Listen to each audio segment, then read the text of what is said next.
বাবরি মসজিদ ভেঙে রাম মন্দির বানিয়েছে। একদিন তোমরা দেখবে এই রাম মন্দির ভেঙে আবার আমাদের বাবরি মসজিদ উঠবে। প্রথমত রাম মন্দির সেখানে হয়েছে যেখানে আগে ছিল, আর এটা কোনো সরকারের বাপের পয়সায় হয়নি। এটা হয়েছে আমাদের সমস্ত সনাতনী ধর্মী মানুষের ভাইদের পকেটের নিজের পয়সা দিয়ে। আর রইল বাকি ভাঙার কথা, কোনো মাইকালালের যদি দম থাকে তো তাকে যেন ছুঁয়ে দেখায়।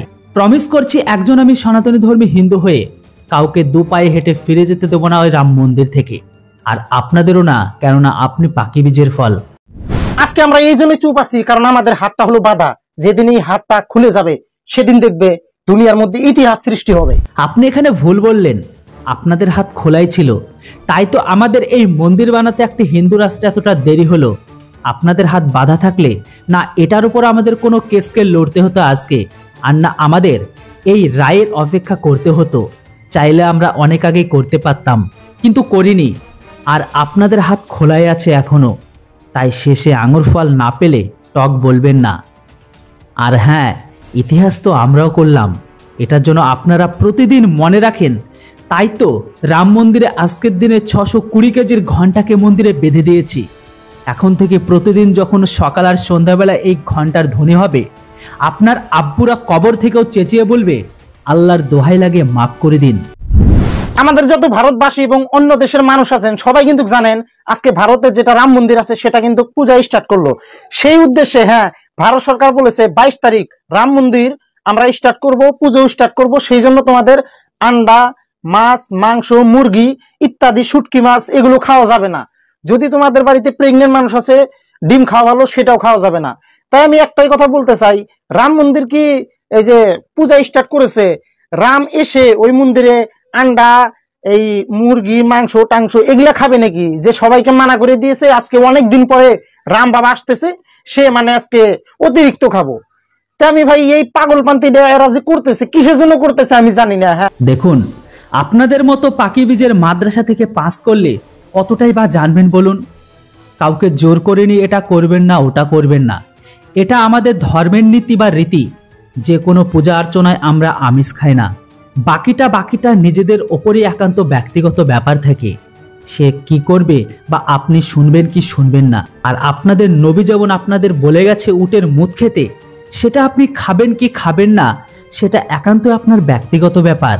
এর জন্য কেউ জোরাজুরি করে না আপনাকে।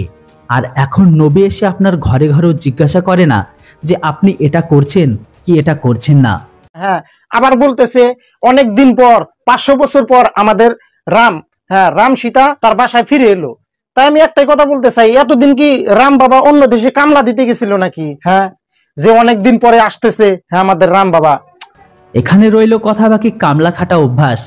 সেটা কঙ্গো দেশের বঙ্গবাসীর মেন জীবিকা উদ্দেশ্য এখন, রামের নয়। এই রাম সম্পর্কে জানতে হলে আমাকে অনেক ইতিহাস আপনাকে বলতে হবে বা তার সম্পর্কে পিছনে যেতে হবে। তো এই সম্পর্কে জানতে হলে কিন্তু আপনাকে মাদ্রাসা পাস ছাড়তে হবে বা মাদ্রাসা শিক্ষা ছাড়তে হবে, তবেই আপনি বুঝবেন, তার আগে না। তো একটা কথা বলতেছি আপনাদের, দেখেন অল্প অন্ধভক্তগিরি ছাইরা দেন।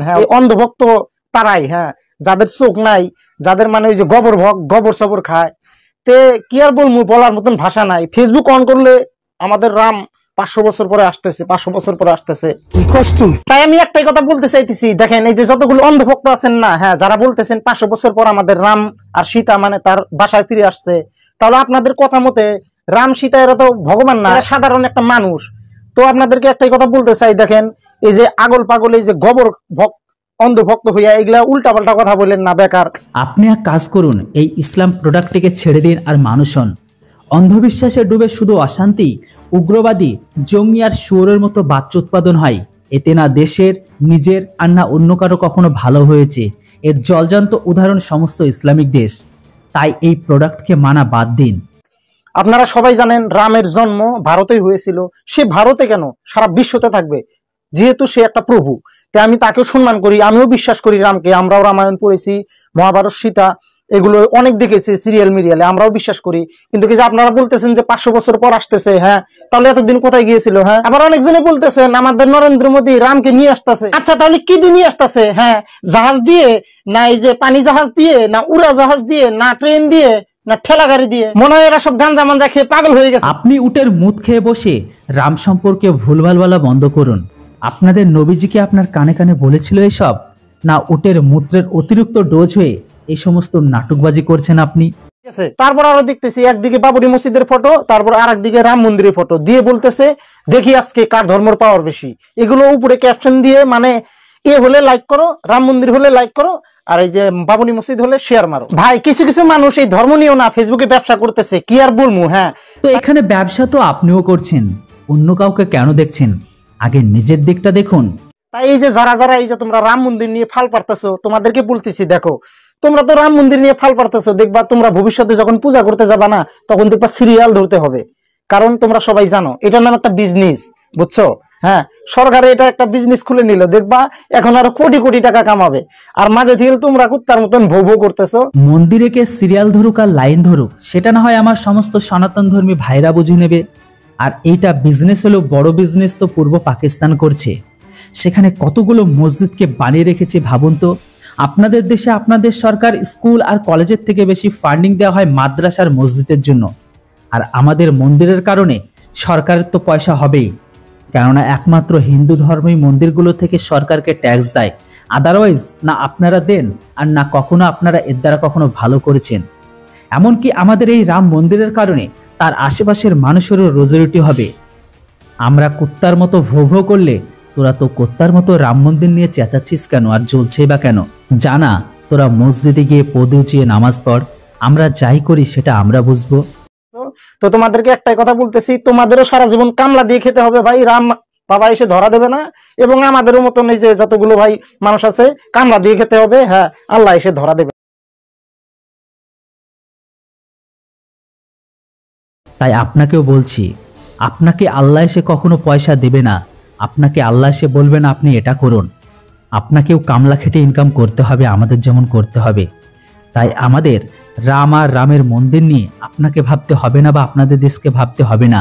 দেবে না ভাই। হ্যাঁ, কেউ আমার কথাটা মনে দুঃখ নিও না। জাস্ট এই যে কতগুলো মানুষের উল্টাপাল্টা কথা হিসেবে ভাই ভিডিওটা বানালাম। যদি কারো মনে দুঃখ লেগে থাকে তাহলে আমাকে ক্ষমা করে দিও। আল্লাহ হাফেজ। তো বন্ধুরা, এটা শুধুমাত্র একটা রিটেলার্ড ভিডিও ছিল, এটাকে কেউ কখনো পার্সোনালি নেবেন না, কেননা এটা ছিল একটা রিটেলার্ড বা কাউন্টার ভিডিও। তো বন্ধুরা, ভিডিও ভালো লাগলে কিন্তু চ্যানেলটিকে কেউ সাবস্ক্রাইব করতে ভুলবেন না।